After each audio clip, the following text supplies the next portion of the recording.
It was 2:47 on a Tuesday afternoon when I watched Karen Pruitt commit a federal felony in broad daylight, wearing a navy blazer and an HOA pin.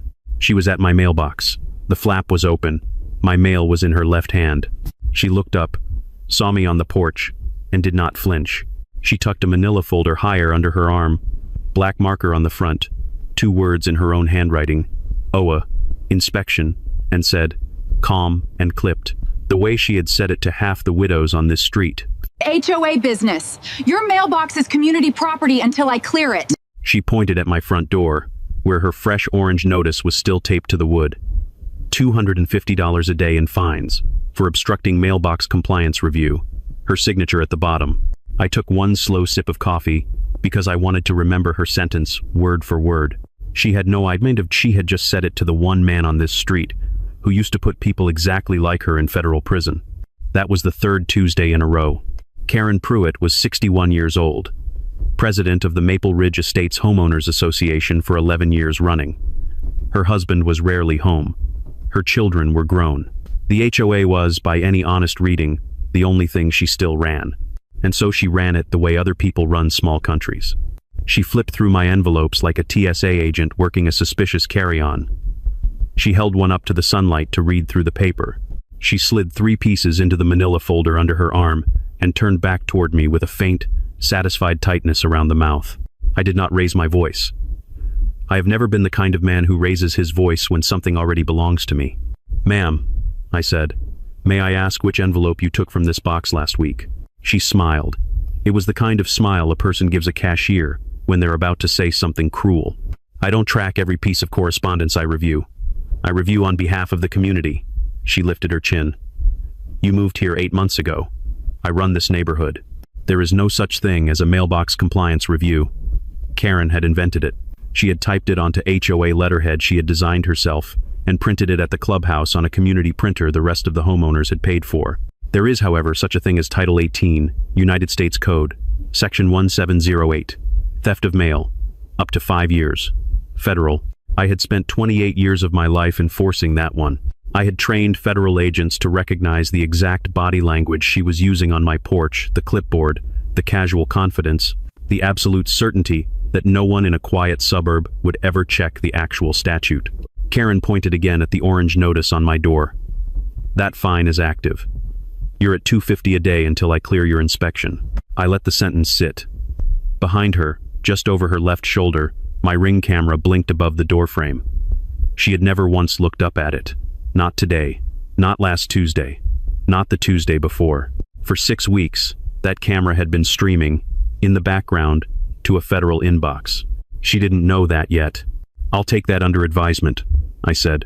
She turned, manila folder under her arm, my mail still inside it, and walked back across the cul-de-sac toward her own front door, the way a person walks when they believe the matter is closed. I watched her go. I did not chase her. I did not call out. I did not pull out a phone. Inside, my coffee was still warm. I set the mug on the counter beside the small black logbook I had been keeping since the first envelope went missing. 6 weeks. 43 entries. 3 other houses. 1 Social Security letter. 1 IRS notice. 11 wedding cards. 1 bank statement. 1 mortgage stub from an 81-year-old widow who had not missed a payment in 23 years. I opened the logbook to the next clean line and wrote the date, the time, and the words. Subject removed 3 pieces. Manila folder marked HOA inspection. Repeated prior statement verbatim. Then I closed the book. The doorbell camera blinked once, the way it always did when motion ended on the porch. I thought about the federal inbox. I thought about the colleague I had not formally called in 6 years, who had read every single one of those 43 entries within 20 minutes of receiving them. I thought about a phrase he had used the last time we'd spoken on the phone. Set the trap. Get us a clean catch. The trap had been set 10 days ago. The catch, I checked the time on the kitchen clock. 2:51 p.m. The catch had just walked across the cul-de-sac with a manila folder full of marked decoy mail, holding it against a navy blazer that was about to be photographed under federal lighting. That was the thing about Karen Pruitt. She had been watching this street for so long that it had genuinely never occurred to her that someone, finally, was watching back. She was about to find out, in the next few minutes, exactly who. I had not moved to Maple Ridge Estates to fight anyone. I had moved there to retire. 8 months earlier, I had signed the deed on a small ranch house at the end of a quiet cul-de-sac. 2 bedrooms, a covered porch, a magnolia in the front yard, and a garage just deep enough for a fishing boat I had been promising myself for 30 years. My wife had passed 4 years before. My daughter lived 2 states away. My granddaughter was 9, played striker on a Saturday morning soccer team, and called me every Sunday at 7. That was the life I had been planning. Coffee on the porch, tackle box in the trunk, no badge, no case file, no phone ringing at 3 in the morning about a postal employee who had been intercepting checks from a nursing home. I had locked 1 steel case on the top shelf of my office closet on the day I moved in, and I had told myself I would not open it again. The case held my retired credentials from the United States Postal Inspection Service. 28 years of work, reduced to a leather wallet, a federal ID with a photo of a younger man, and a single type sheet listing the cell numbers of 7 colleagues who were still active. One of those numbers belonged to a friend I had trained as a junior inspector in 2003, who had moved up through the ranks and was now a senior agent at the USPS Office of Inspector General. I closed that case on a Tuesday in March. I had not opened it again until the week the trap went live. In between, I met Karen Pruitt. I met her, technically, on my second day in the neighborhood. I was unloading boxes from a rental truck when a woman in a navy blazer walked up my driveway carrying a clipboard, introduced herself as the HOA board president, and told me before she told me her name that my moving truck was in violation of Section 4.2 of the Maple Ridge Estates covenants, and would need to be relocated within 40 minutes, or we'd have to escalate. That was the word she used. Escalate. On a man unloading dish boxes. I moved the truck. I smiled. I said thank you. I have always believed in being polite to the kind of person who treats politeness like surrender. In the weeks that followed, I learned the shape of Karen's empire, the way you learn the shape of a town when you've been assigned to a new field office. By listening, by watching, by taking notes I never showed anyone. Maple Ridge Estates was 96 homes. Karen had been board president for 11 of those homes' lives. Her husband was a regional manager somewhere in logistics, gone 4 nights a week. Her 2 children had grown and gone. Whatever ambition she had once had for any other arena had compressed itself, over years, into the only thing left in front of her, a subdivision of 96 houses she had decided, somewhere along the way, were hers to run. She did not, on paper, have very much power. The covenants, conditions, and restrictions of Maple Ridge Estates ran to 41 pages and granted the board narrow authority over architectural changes, lawn maintenance standards, and a small set of community amenities. Nothing in those 41 pages gave Karen the right to do what she had been doing. But Karen had figured out, 11 years in, that nobody in a quiet suburb actually reads the covenants. Most homeowners signed at closing, filed the document in a drawer beside their warranty paperwork, and trusted that the woman in the navy blazer with the clipboard knew what she was talking about. When she said a flag holder violated visual standards, they took the flag holder down. When she said a garden gnome was non-conforming, they removed the gnome. When she sent an orange notice, they paid. Mrs. Alvarez, the 81-year-old widow who lived 4 doors down from me, had paid $1,800 in fines over the previous 2 years. The fines were for a brass flag holder her late husband had mounted beside the front door in 2009. Karen had decided, in the 11th year of her presidency, that the flag holder was non-conforming. Mrs. Alvarez had paid because she was afraid that if she didn't, Karen would put a lien on the house, and the house was the only thing her husband had left her. The Winds, 2 blocks over, had been fined for what Karen's notice called non-conforming garden gnomes. There were 3 of them, in a flower bed, 6 inches tall. A young single mother on the corner had been told, in writing, that her daughter's chalk drawings on the driveway violated visual conformity standards and would result in escalating fines if not removed before sundown. The drawings were of unicorns. 11 years of this. 96 homes. A spreadsheet of small humiliations Karen had been quietly compounding into the kind of authority she had never earned anywhere else in her life. Then, in the spring before I moved in, she had announced her newest initiative, the Mailbox Compliance Initiative. The first time I read the flyer, I had to read it twice to be sure I was reading it correctly. The flyer claimed that the HOA had the right to inspect mailbox paint, mailbox flags, mailbox alignment, and, in a clause buried at the bottom, any improperly addressed mail or correspondence that could affect property values within the community. That last clause had no legal basis whatsoever. Karen had written it herself, the way she had written everything else. The mailbox at the end of every driveway in Maple Ridge Estates had been approved by the United States Postal Service. Under federal regulation, the moment a mailbox is approved by USPS, it is no longer a private object subject to local control. It is part of the federal mail system. The HOA had no more right to open one of those boxes than I had to walk into the Maple Ridge clubhouse, take a stack of cash from the petty cash drawer, and call it a community fee inspection. I knew that because I had spent 28 years arresting people who had pretended otherwise. I did not say any of this out loud. Not for 8 months. I sat on my porch in the mornings and watched Karen drive her white SUV up and down the cul-de-sac at the same hour every Tuesday, clipboard on her passenger seat, the orange notices stacked beside it. I made small talk with my neighbors. I learned the names of the missing envelopes before I told anyone the missing envelopes mattered. I started a small black logbook in my kitchen and dated the first entry the second week of January. I called no one. I did not open the steel case. I had spent 28 years watching people abuse a position of trust, and I knew the pattern by the second week of January. The only question I had not yet answered, sitting on that porch with my coffee, was how long I was willing to let her keep digging before I let the federal government meet her at her own front door.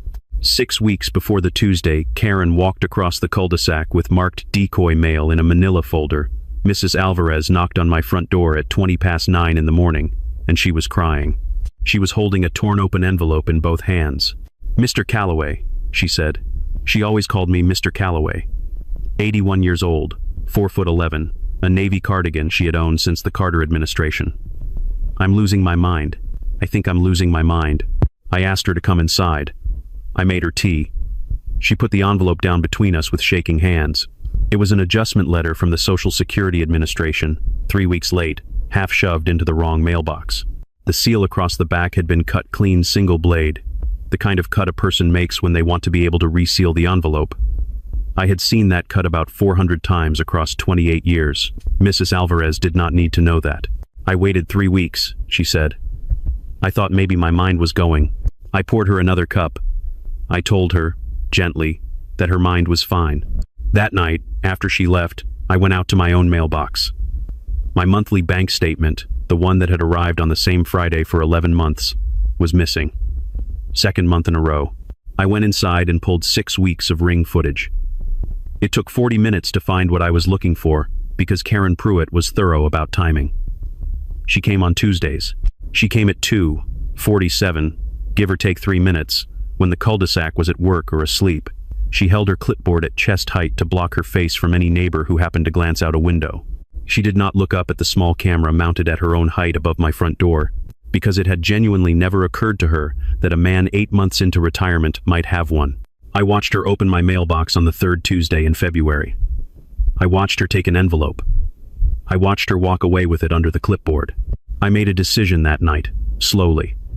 I would speak to her once, in public, politely, with witnesses, and I would let her hand me the rest of the case herself.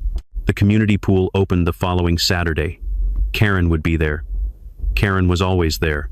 She liked the pool because it was the one place in Maple Ridge Estates where she could sit in a deck chair and watch every family in the neighborhood pass by in swimsuits, and she liked the leverage that gave her. I went on Saturday at noon, polo shirt and khakis. No logbook, no phone out. A single folded sheet in my back pocket, a printout of Title 18, Section 1708, the relevant subsection underlined. She was at the deep end, holding court with 2 of her board allies. About a dozen homeowners were within earshot, a young couple I had not yet met, a retired engineer named Dale who had nodded at me twice in 8 months, the Hendricksons, the Wynns, and 2 teenage lifeguards being paid to look bored. I walked over. I did not raise my voice. "Ma'am," I said, "I'd like to ask you something, in front of these neighbors, so no one has to repeat it later." Karen's smile went thin. "Of course, Mr. Calloway. The HOA welcomes transparency. On Tuesday afternoon, around 2:50, you opened my mailbox and removed an envelope. I'd like to know what was in it, and why." The pool went quiet. The lifeguards stopped pretending to be bored. Dale lowered his magazine half an inch and didn't move it again. Karen laughed a small performative laugh, calibrated for the audience. "Mr. Calloway, are you accusing a board president of theft?"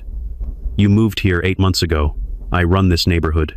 The HOA has the right to inspect any non-compliant correspondence that affects property values. That clause isn't in the covenants. I read them. She lifted her chin. Your mailbox is HOA property. Always has been. Once you signed the deed, that mailbox became part of the community amenity infrastructure, and the board has the right. My mailbox, I said, calmly, was approved by the United States Postal Service in 2007. Federal law makes interfering with it a felony, up to 5 years. She blinked. It was the first time, in 8 months, I had seen her blink in public. Then she did the thing I had been waiting for her to do. She reached into her tote bag, pulled out a fresh orange notice she had pre-printed for me, pre-printed, before this conversation had even started, and laid it on the deck chair beside her. $250 a day in fines, for obstruction of HOA compliance review. We can put a lien on this house, she said, loud enough that the lifeguards could now definitely hear if you keep this up. We've done it before. Ask anyone here. I looked around the pool. Nobody made eye contact with me. Mrs. Hendrickson's hands had folded very tightly around her water bottle. I took the orange notice. I folded it in half. I put it in my back pocket, on top of the printout of Title 18, Section 1708. I'll take that under advisement, I said. I walked home. I did not call my lawyer that night. I did not call the local police. I sat in my office and looked at the locked steel case on the top shelf for about 20 minutes before I took it down. The leather wallet, the federal ID with a photo of a younger man, the type sheet of 7 cell numbers. The 4th number belonged to a man I had trained as a junior inspector in 2003, who had stood beside me on a loading dock in Cincinnati during a sting operation that put 4 postal employees in federal prison, and who was now a senior agent at the USPS Office of Inspector General. I had not called him in 6 years. I dialed. He answered on the 2nd ring. He said my name like it was a question, then like it was an answer.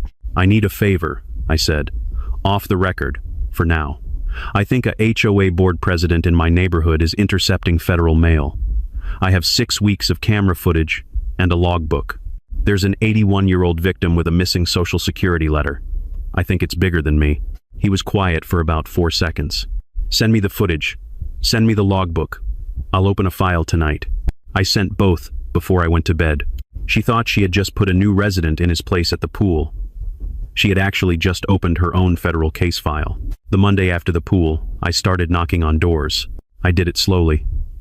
I did not bring a clipboard, because I had spent 28 years watching what clipboards do to a conversation in a residential neighborhood. I brought a blank yellow legal pad in one hand and a thermos of coffee in the other, and I wore the kind of fleece pullover that signals to a stranger at their front door that you are not selling anything and not asking for money.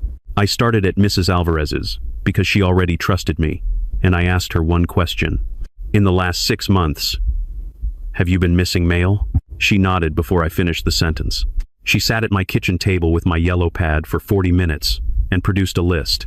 2 Social Security adjustment letters, 1 mortgage statement, 1 thank you card from a great niece in El Paso, which she had been told was sent in November and which she had, until the morning we sat at my table together, quietly assumed had been lost in her own house. She cried once, briefly, when she got to the great niece. Then she signed the bottom of the page. I went next to the Nguyen's. Mr. Nguyen answered the door in his work shirt. When I asked the question, he turned his head and called something in Vietnamese to his wife, and she came to the door drying her hands on a dish towel. The Nguyen's had received a $400 IRS penalty in October because they had never gotten a notice the IRS swore had been mailed in August. They had paid it. Like Mrs. Alvarez, they had assumed the problem was on their end. Mrs. Nguyen put it more plainly. We thought we did something wrong. We didn't even argue. Mr. Nguyen, before he handed the signed page back to me, asked me a question I had been waiting for someone to ask. Mr. Calloway, are you a lawyer? I said no. Then why are you doing this? I told him I had been a federal investigator for a long time, and that I was tired of watching her do this to good people. I did not say which agency. I just said the word federal, because the word federal tends to be enough for people who have spent their lives respecting it. Mr. Nguyen nodded once and shook my hand. I knocked on 12 doors that week. 6 said yes. The young couple on the corner, Marcus and Lily, married the previous September, were missing 11 wedding cards.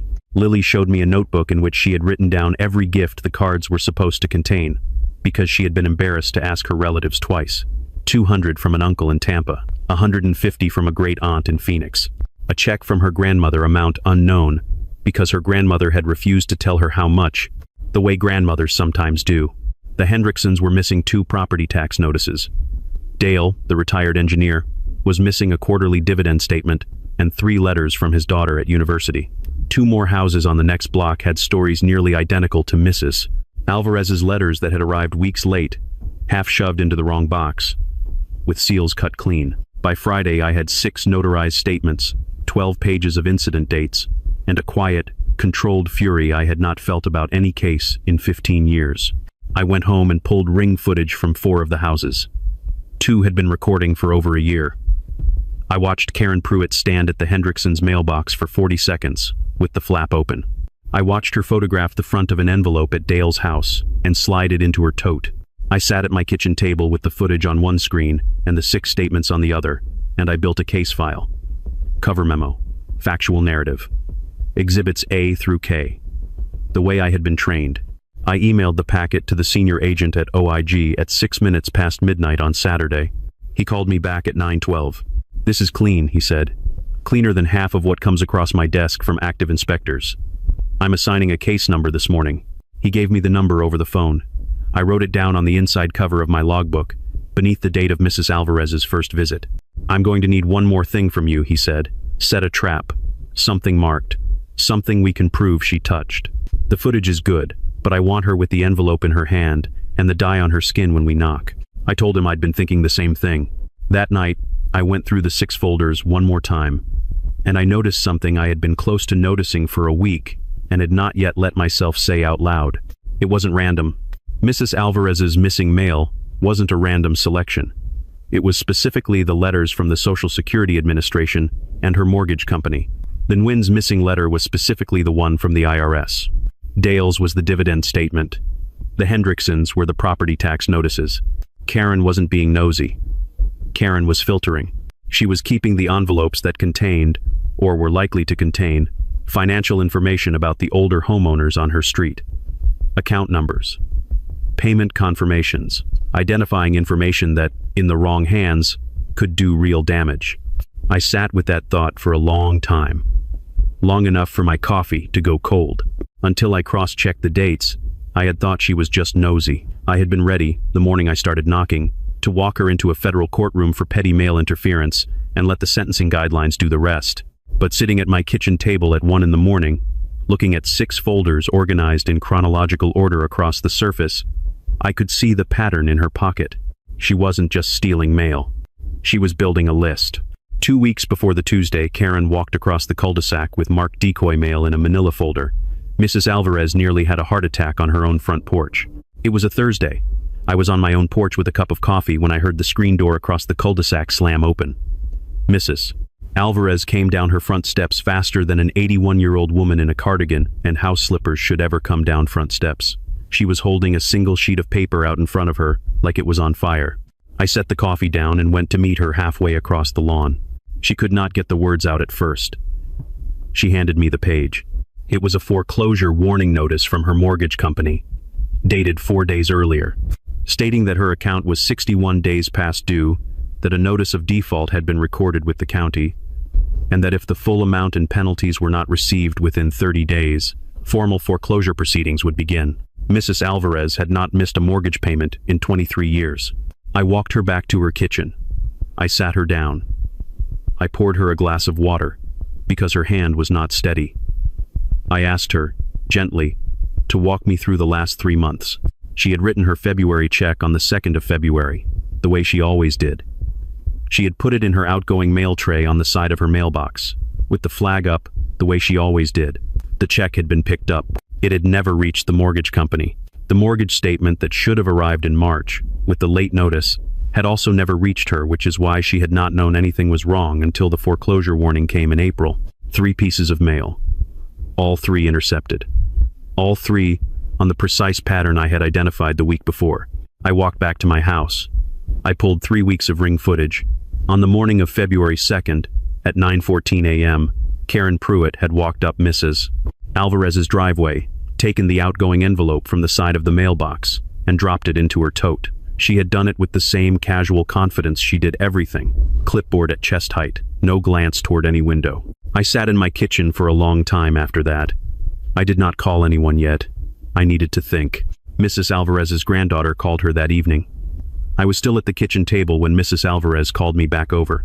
A credit card had been opened in Mrs. Alvarez's name, 3 weeks earlier. The granddaughter had only found out because she ran credit monitoring on her grandmother's behalf. Mrs. Alvarez did not own a computer. The application had used her full social security number, her date of birth, her current address, and her mother's maiden name. It had been approved for a $4,000 limit. 3 charges in the last 10 days, totaling $2,740, all at a single retailer about 90 miles away in a town Mrs. Alvarez had never visited. Mrs. Alvarez asked me a question I have heard widows ask in this exact tone before, and it is the kind of question that does something to a man who has spent his life around victims. "Mr. Calloway," she said, "am I going to lose my house?" I told her no.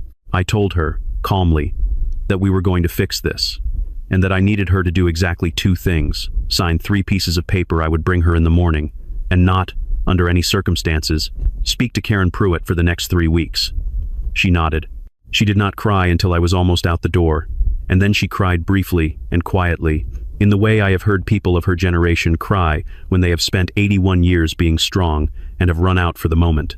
I drove home in a different state of mind than I had driven home in since the day I retired. This was no longer a case about a clipboard at the end of a driveway. The credit card application had used information that matched, exactly, the contents of the Social Security adjustment letter intercepted from Mrs. Alvarez's mailbox 6 weeks earlier. Karen had not just been stealing mail. Karen had been using it on the eldest, most isolated woman on the street. Under the federal sentencing guidelines, an offense involving an elderly victim carried a substantial enhancement, and I had spent enough years in courtrooms to know exactly what that meant for Karen's exposure. I sat in my office that night, and for the first time in 8 months, I unlocked the steel case on the top shelf of the closet. I took the leather wallet out. I opened it. I looked at the federal ID with the photograph of a younger man in a coat I had not owned in 15 years. I looked at my badge, the small gold shield of the United States Postal Inspection Service, the agency I had given 28 years of my life to. I set the badge on the desk beside the logbook. I called the senior agent at OIG. "I'm escalating," I said. "She's not just intercepting. She's used the contents of one of the letters to open a fraudulent credit account on the elderly victim. Unauthorized purchases past $2,700. He did not make me repeat any of it. "Bring me everything in the morning," he said. "We're moving this. Set the trap this week. I want it operational by next Tuesday." We agreed on the mechanics. He would arrange a real source decoy envelope through the Postal Inspection Service, a sealed letter addressed to me from the United States Treasury, looking exactly like the kind of correspondence Karen had been filtering for. The envelope and its contents would be coated with a covert tracking dye, invisible under normal light, that stained the skin of anyone who handled it deep purple under ultraviolet. 48 to 72 hours to wash out. He asked one final question. "Camera streaming to my inbox already?" 6 weeks formal. About 4 months informal. He laughed once, short, dry, the laugh of a man who has spent 20 years building cases and recognizes one that has been built clean. "Tuesday at 2:50? 2:47, give or take 3 minutes. She's punctual. Then we will be too." I hung up. I sat at my desk and looked at the badge on the wood beside the logbook. The brass corner of the case, the leather wallet, the typed sheet of 7 names, the whole apparatus of a life I had thought I'd put down for good. I had spent 28 years training agents, that the cleanest cases come from people who don't know they're already caught, people who walk into the same routine, on the same schedule, with the same arrogance, on the same Tuesday afternoon, never once looking up at the camera above the door. Karen Pruitt had no idea she was about to walk into the trap I had already set for her. She had 9 days left of being the woman who ran this neighborhood. She just didn't know it yet. The HOA met on the second Wednesday of every month, at 7 o'clock, in the clubhouse at the back of the subdivision. I had never been to one. In 8 months, I had never been to one.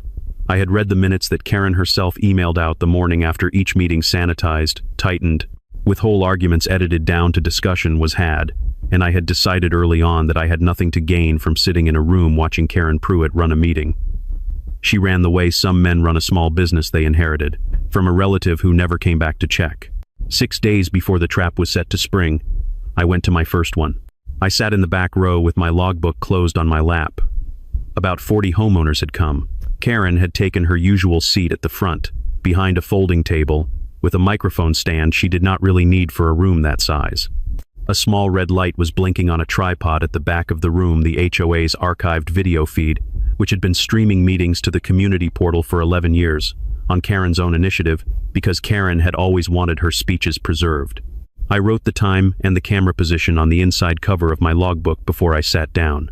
Mrs. Alvarez was in the front row, in a pale blue cardigan, with her purse on her knees. She did not look back at me. She had been told not to. The meeting opened at 7:03. Karen ran through standard items, minutes, treasurer's report, pool, landscaping bid at the brisk, impatient pace of a woman who had decided years ago that the items she cared about belonged at the end. 2 homeowners tried to ask questions about the landscaping bid. Karen ruled both out of order. The Hendricksons were 3 rows from the front. The Wynns were seated together in the middle, hands folded. Marcus and Lily were near the wall with a single legal pad between them. Dale, the retired engineer, had brought a notepad and an actual pen. At 7:31, Karen pivoted. "Now," she said, in the tone she always took when she was about to remind a room who they answered to, "We have one item under new business that I'd like to address personally." I opened my logbook to a clean page. As many of you know, this board has been working for over a year on what we call our Mailbox Compliance Initiative. I'm pleased to report that the initiative has expanded into its second phase, and I want to take a few minutes tonight to explain what that means for everyone in this community. She did not look at me. She did not need to. Half the room had already turned slightly in their chairs in the direction of the back row. "As we've all noticed," Karen said, "we have some new residents in this neighborhood. New residents who, frankly, do not yet understand the standards that have made Maple Ridge Estates what it is." Mrs. Alvarez did not turn. Her purse strap tightened in her hand. "And so the board has voted internally, last month, to step up oversight of mailbox content quality." That last phrase did something to the room. Mrs. Hendrickson's posture shifted. Dale's pen stopped for a half second. Marcus and Lily glanced at each other. Mailbox content quality is not a phrase that exists in any covenant, in any HOA bylaw, in any community in the United States. Karen had invented it the same week she had invented the orange notice. She was repeating it now on an HOA archived video feed, in front of 40 homeowners, with her name on the screen. She was confessing, on a recording, to 40 witnesses. She did not know it yet. "Some have asked," Karen went on, "how the board has the authority to inspect correspondence. Let me clarify that for everyone tonight, on the record." I underlined the words "on the record" in the logbook. "If your mail comes to this neighborhood," Karen said, "it goes through me first. That's how we keep this community safe. Some new residents may be uncomfortable with that. They are welcome to take it up with me directly, or with their bank account, when the fines start." She let it hang. The room did not laugh. The room, for about 3 seconds, did not even breathe. I wrote the sentence down word for word. Then she leaned back in her folding chair and added, almost as an afterthought, "This board has placed liens on 6 houses in the last 4 years. We do not bluff." Dale lowered his pen. He looked across the room at me. He did not say anything. He just looked. Then he wrote one more line on his own pad and circled it. The meeting went another 28 minutes. 2 more items. A vote on a resurfacing contract. A reminder about the upcoming Independence Day flag protocol review, which Karen ran with unusual enthusiasm. I wrote nothing else in the logbook. There was nothing else worth writing. When the meeting adjourned, I left without speaking to anyone. I drove the 4 blocks home with the radio off. I called the senior agent at OIG from my kitchen at 9:14. "She just confessed," I said, on the HOA archived video feed, to 40 witnesses. The exact phrase was, "If your mail comes to this neighborhood, it goes through me first." The recording will be on the community portal by morning. He was quiet for a moment. "Get me a copy the minute it goes up. Already arranged. Mrs. Hendrickson's son works in IT. He'll pull a clean download. And the trap? Decoy by FedEx Friday morning, straight from your office.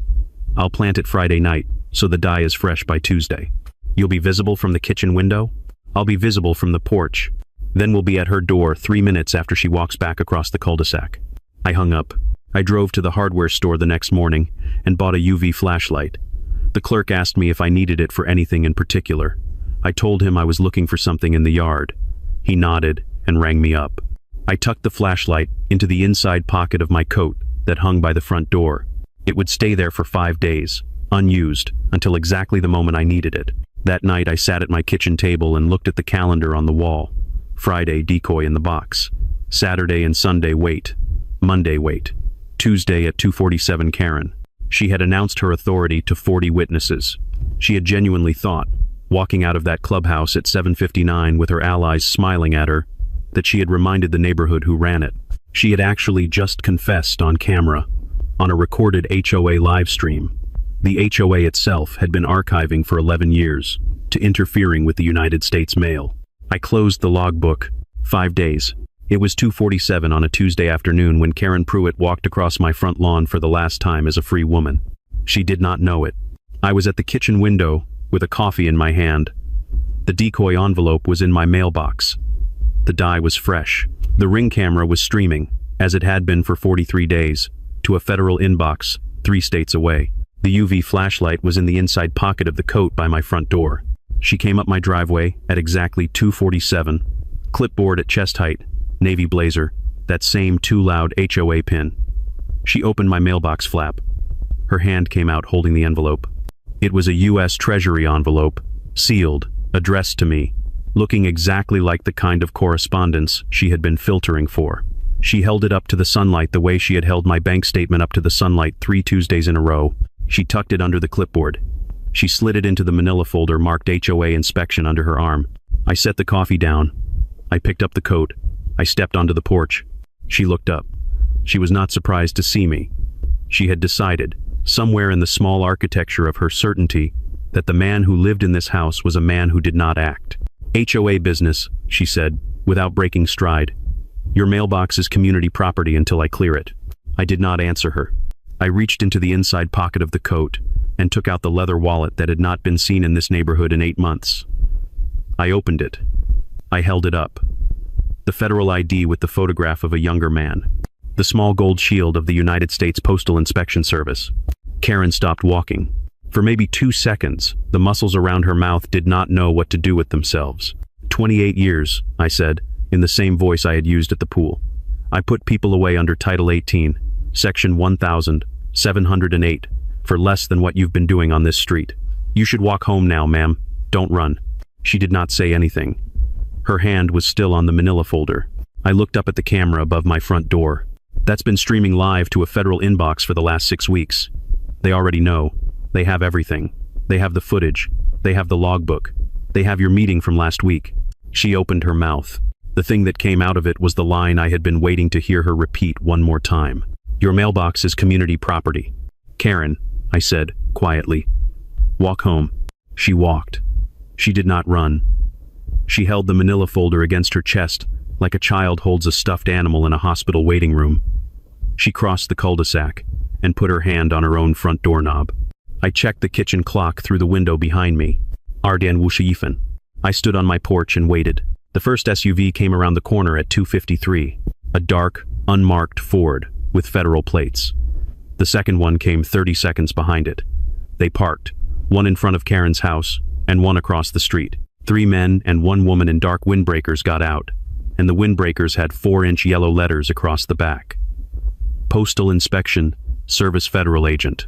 The lead inspector, a man I had trained in 2003 on a loading dock in Cincinnati, when his hair had been darker, looked across the cul-de-sac at me and gave a small nod. Not a wave. A nod, the way one inspector nods to another at the start of a controlled approach. I nodded back. Mrs. Alvarez, 4 doors down, came out onto her front porch in her cardigan. She did not say anything. She just stood with her hand on the railing.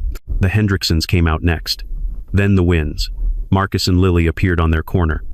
Dale, the retired engineer, walked out into the middle of his own front lawn and folded his arms. Karen had not yet opened her door. She was standing inside it, the manila folder still against her chest, looking out through the small leaded glass window at the men in the windbreakers walking up her walkway. The lead inspector knocked. He did not knock loud. He knocked the way a man knocks who has done this 500 times and knows he only has to do it once. She opened the door. She tried, for a half second, to do the thing she had done in every other interaction in 11 years. I'm the HOA board president. You can't just... The lead inspector raised the UV light he was holding in his right hand. He turned it on. Karen's hands lit up. A deep, fluorescent purple, all across the palms and the fingers, vivid in the afternoon shade of her own front porch. She looked down at her hands. For a long time, she did not move. The manila folder was still in one of those purple hands. The U.S. Treasury envelope was visible inside it. Behind her, on a small entry table in her foyer, there was a stack of other envelopes I could see from across the cul-de-sac, paper banded together 30 or 40 pieces of correspondence, none of which had been sent to her. The lead inspector did not raise his voice. He never had. "Ma'am, you're being charged under Title 18, Section 1708 theft of mail. We'll be discussing the other 95 mailboxes in this subdivision shortly. Please step out onto the porch." The phrase "the other 95 mailboxes" carried across the cul-de-sac in the still afternoon air. Mrs. Alvarez's hand tightened on her railing. Mrs. Wen's hand went over her mouth. Marcus put his arm around Lily's shoulders. Karen stepped out onto the porch. She did not say anything. She was still looking at her hands. The female inspector behind the lead read Karen her rights on Karen's own front step, in front of the manila folder, in front of the purple hands, in front of 40 homeowners now standing on their lawns watching. I did not move from my porch. When the rights were finished, the lead inspector turned and looked across the street at me one more time. He did not smile. We had never been the kind of men who smiled at this part. He just gave me the same small nod he had given me when he stepped out of the SUV. 28 years of work, in one nod. They walked Karen Pruitt down her own front walkway in handcuffs at 3:04 p.m. She did not look at her neighbors. She did not look at me. She did not look at Mrs. Alvarez. The two SUVs left at 3:08. Dale walked across the cul-de-sac to my porch about a minute after they were gone. He had a pen in his shirt pocket and the same notepad from the meeting. "I knew there was something about you," he said. I told him I had been hoping to keep it that way. He looked at the empty driveway across the cul-de-sac. "She kept saying she ran this neighborhood." "She did," I said. "For 11 years. She just found out today who actually does." Dale walked back across the cul-de-sac. Mrs. Alvarez was still on her porch. I raised one hand to her. She raised one hand back. She went inside, and her curtain moved once, and then everything in Maple Ridge Estates, for the first time in 11 years, went quiet. The Ring camera blinked once above my front door, the way it always did when motion ended. It would not need to stream to a federal inbox anymore. The first thing that happened, the next morning, was that the mail came. It came at 10:42, the way it always did. The same carrier in the same blue uniform with the same satchel walked up my driveway, opened the flap on my mailbox, and put my correspondence inside. He did not photograph anything. He did not check anything. He did not carry a clipboard. He was the United States Postal Service, doing what the United States Postal Service had always been allowed to do, on a quiet street, on a Wednesday. I stood at the kitchen window and watched him go. It was the first morning in 8 months that I had watched a piece of mail go into my box without watching, in the back of my mind, for the white SUV that would come up the driveway 4 hours later. The white SUV did not come. It would not come again. The federal indictment was filed the following Monday. The senior agent at OIG read the counts to me over the phone, and I wrote them down in the inside cover of my logbook. 27 counts of mail theft under Title 18, Section 1708. One enhanced count under the Elderly Victim Guideline for the specific theft of Mrs. Alvarez's Social Security letter. One count of mail fraud. One count of access device fraud for the credit card opened in Mrs. Alvarez's name. Karen's lawyer came to OIG with a plea offer in the 3rd week. They had seen the camera footage. They had seen the logbook. They had, by then, also seen the recording from the second Wednesday HOA meeting, the one Karen had archived to her own community portal for 11 years, the one in which she had announced, in her own voice, in front of 40 witnesses, that mail in this neighborhood went through her first. The plea closed at 18 months in federal prison, 3 years of supervised release, and full restitution to every household on the case file. That confession recording, the senior agent told me, was what closed it. She had built her own conviction. She had archived it herself. The HOA's insurance carrier denied her defense the same week the indictment was filed, citing the standard exclusion that no homeowners association policy covers criminal acts by a board member. The HOA itself was named in a civil suit by 6 households the following month. The board's 2 surviving members, Bill and Patricia, settled within 45 days, because they could not afford to take it to court. Every fake fine Karen had ever levied against me was voided by court order in a single sentence on a single page. The page came in the mail. The Postal Inspection Service wrote to Mrs. Alvarez's mortgage company on official letterhead. 60 days of accrued late penalties were reversed. The notice of default was withdrawn from the county record. The fraudulent credit card opened in her name was closed and cleared from her credit report within 2 weeks. She did not lose her house. She had never been going to. But the morning she got the letter from her mortgage company confirming the reversal, she walked across the cul-de-sac in her cardigan and her house slippers and put a plate of pastelitos on my porch and rang the bell once and walked away before I could come to the door. I ate one of them at my kitchen table while I read the letter she had left under the plate. The letter was 3 sentences long. It said, "Mr. Calloway, thank you for being awake while the rest of us were not. I will pray for you on Sundays for the rest of my life." She had signed it with her full name, Lourdes Soledad Alvarez, in the slow, careful handwriting of a woman who had been taught penmanship in a Cuban Catholic school in 1953 and had not let a year go by since without practicing it.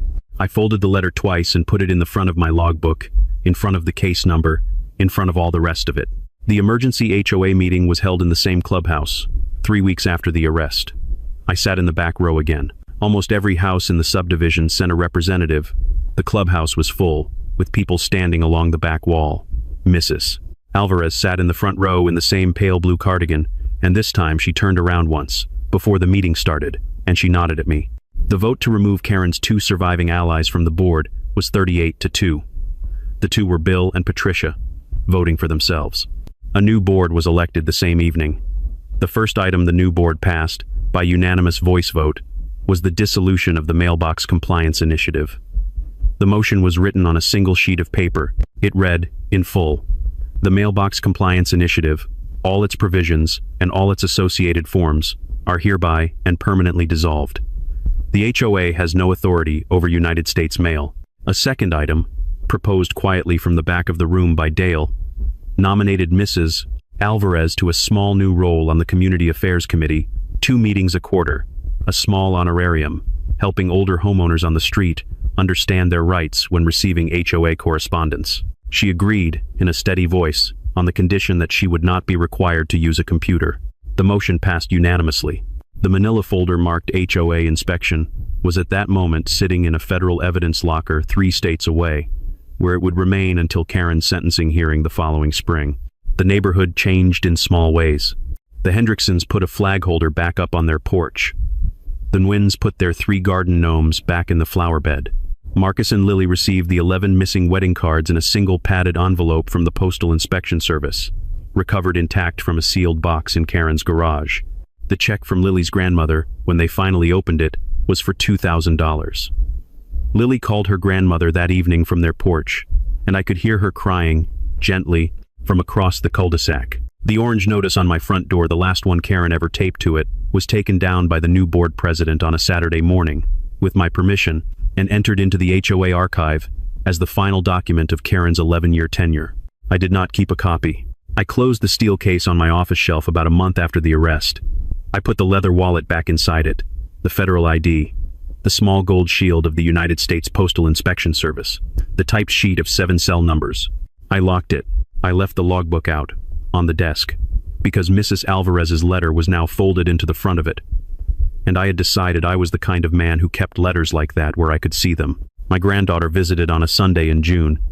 She asked me, while we were eating sandwiches on the porch, whether anything interesting had happened since the last time she'd come over. I thought about it for a moment. "The mail came on time," I said. She made a face at me. "That's not interesting, Grandpa." "You'd be surprised," I said.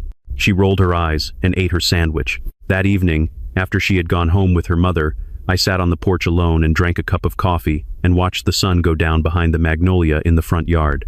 Mrs. Alvarez's porch light came on at the time it always came on. Dale walked his dog past my driveway and lifted a hand. Marcus and Lily passed the other way, holding hands.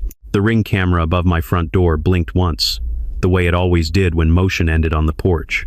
It was not streaming anywhere anymore. It was just a camera now, on a porch, on a quiet cul-de-sac, in a neighborhood that had spent 11 years being run by a woman in a navy blazer, and that, for the rest of the evenings I expected to live in this house. would be run by no one at all, which is exactly how, under the law, a neighborhood is supposed to be run. I had retired once, on a Friday in March, with a cake and a handshake.